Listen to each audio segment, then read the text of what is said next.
This is Creepy, a podcast dedicated to sharing the most famous, chilling, and disturbing creepypastas and urban legends in the world. Whether these stories truly happened or are simply fabrications is for you to decide. These stories may contain graphic depictions of violence and explicit language. Listener discretion is advised. Creepy presents the 31 Days of Horror. Day 4. Killswitch.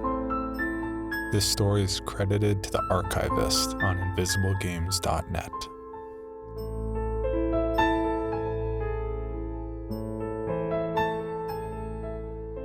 In the spring of 1989, the Carvina Corporation released a curious game, whose dissemination among American students that fall was swift and furious, though its popularity was ultimately short-lived. The game was Killswitch.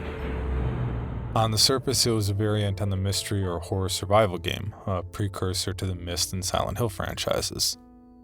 The narrative showed the complexity for which Carvina was known, though the graphics were monochrome, vague gray, and white shapes against a black background.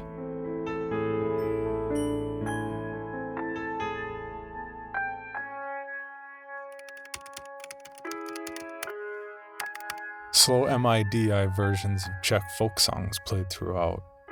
Players could choose between two avatars, an invisible demon named Gast, or a visible human woman named Porto. And players were highly liable to restart the game as Porto after the first level, in which it was impossible to gauge jumps or aim. However, Gast was clearly the more powerful character.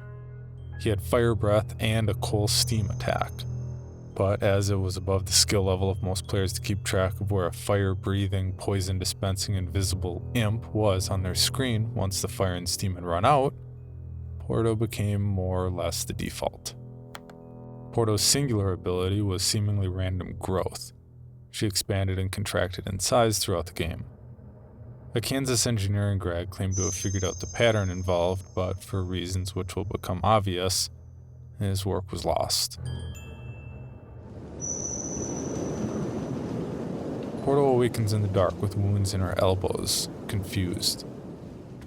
Seeking a way out, she ascends through the level of a coal mine, in which it slowly revealed she was once an employee, investigating its collapse and behest on all sides by demons similar to Gast, as well as dead foremen, coal golems, and demonic inspectors from the Sovatic Corporation, whose boxy bodies were clothed in red, the only color in the game.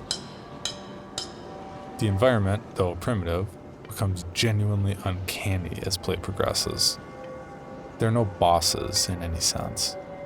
Porto must simply move physically through tunnels to reach subsequent levels, while her size varies wildly through inner-level spaces.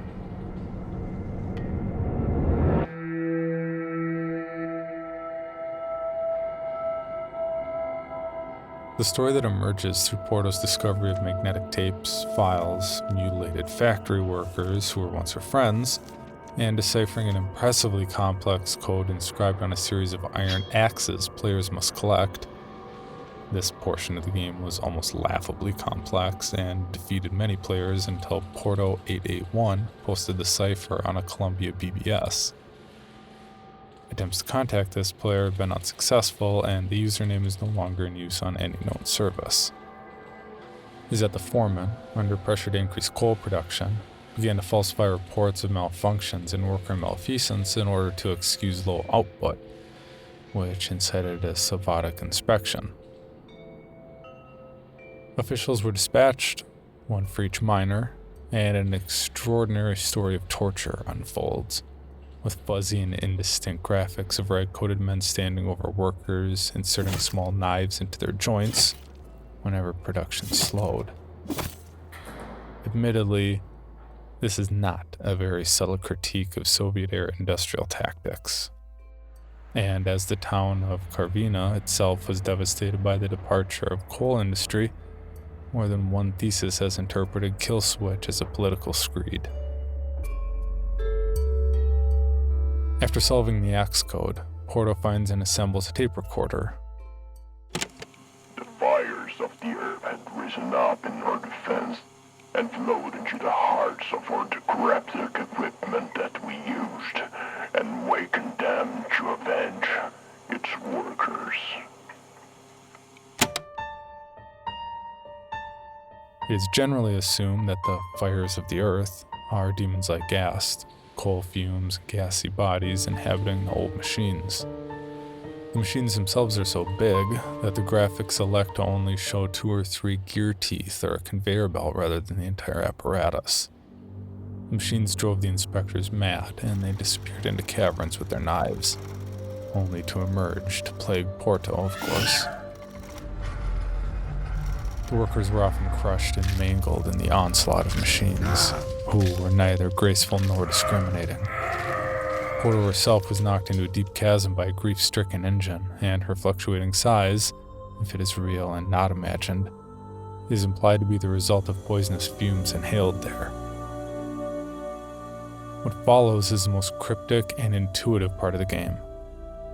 There's no logical reason to proceed in the correct way. And again, it was Porto 881 who came to the rescue of the fledgling Killswitch community.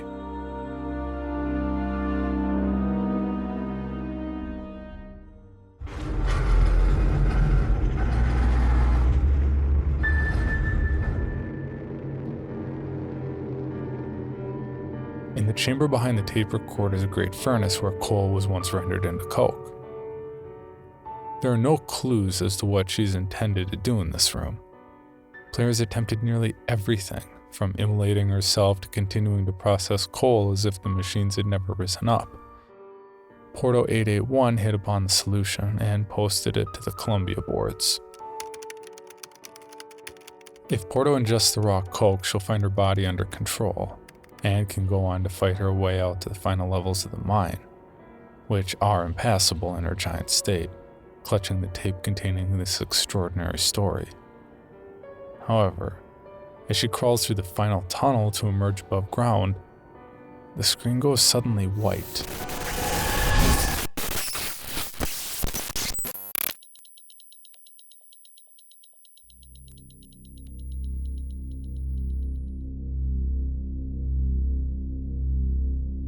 Killswitch by design deletes itself upon player completion of the game. It is not recoverable by any means. All trace of it is removed from the user's computer. The game cannot be copied. For all intents and purposes, it only exists for those playing it, and then ceases to be entirely. One cannot replay it, unlocking further secrets or narrative pathways. One cannot allow another to play it, and perhaps most importantly, it is impossible to experience the game all the way to the end as both Porto and Ghast. It was your only chance. Predictably, player outcry was enormous. Several routes to solve the problem were pursued with no real route to efficacy.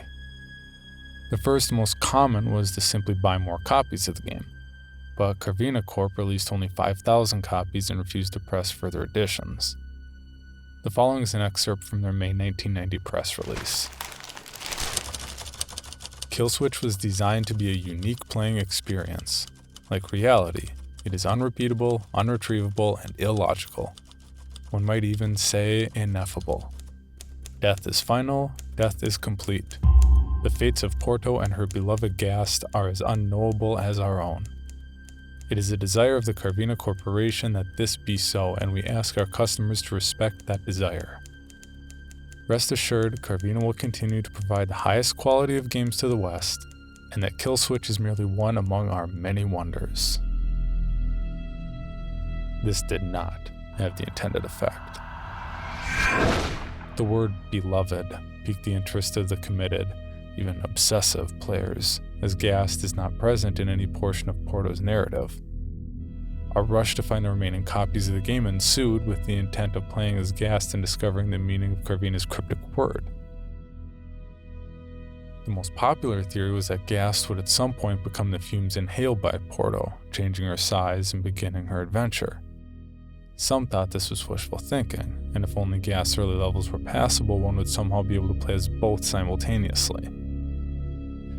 However, by this time no further copies appeared to be available in retail outlets. Players who had not yet completed the game attempted gas level frequently, but the difficulty of actually playing this enigmatic avatar persisted, and no player ever claimed to have finished the game as gassed. One by one, the lure of Porto's lost, unearthly world drew them back to her, and one by one, they were compelled towards the finality of the vast white screen. To find any copy usable today is an almost unfathomably rare occurrence. A still shrink-wrapped copy was sold at auction in 2005 for $733,000 to Yamamoto Ryuichi of Tokyo. It is entirely possible that Yamamoto's is the last remaining copy of the game. Knowing this, Yamamoto had intended to open his play to all enthusiasts, filming and uploading his progress. However, to date, the only film which has surfaced is a 1 minute and 45-second clip of a haggard Yamamoto at his computer, the avatar choice screen visible over his right shoulder. Yamamoto is crying.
Hello everyone, my name is Danilo Battistini. I'm the producer for the Brazilian audio drama podcast called Contador de Histórias.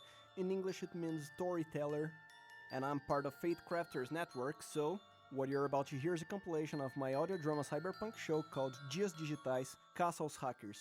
In English, Digital Days, Hackers Hunting. You are more than invited to know more about it on Contador de Histórias. Hope you like it, and see ya! O ano é 2622 e o mundo vive sob o governo da nova ordem mundial. Espero que todos tenham compreendido. Em uma semana, centenas de hackers desapareceram. Não é o governo, então quem é o responsável? Você sabe quem está por trás? Qual a resposta do governo para o que está acontecendo? Falando em nome do governo, eu posso garantir que não somos nós. Meu Deus, Eco, parece que eles estão... Alguns se calaram. Suas últimas palavras. Foi um prazer trabalhar com você, Eco. Mas ainda existem pessoas em busca da verdade. Me prometeram umas respostas com esse trabalho. As coisas vão mudar, Torre. Era um IP fantasma. Mas que merda! Invasão de sistema detectada. Iniciando protocolos de segurança. Peguem ela! Ninguém vai pegar ninguém, não. Não tem mais pra onde ir, hacker! Morte confirmada. Eco, sai daí! Desgraçado! O projeto Alma. Mas que lugar é esse? E o jogo começa.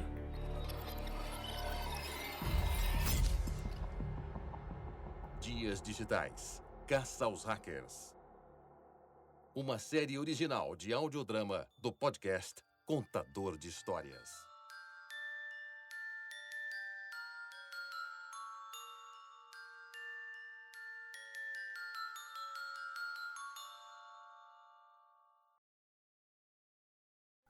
For more information, including pictures and videos of the stories told on this podcast, or to suggest stories for future episodes, please visit us at CreepyPod on Twitter, Instagram, and Facebook, or or email us at creepypod@gmail.com.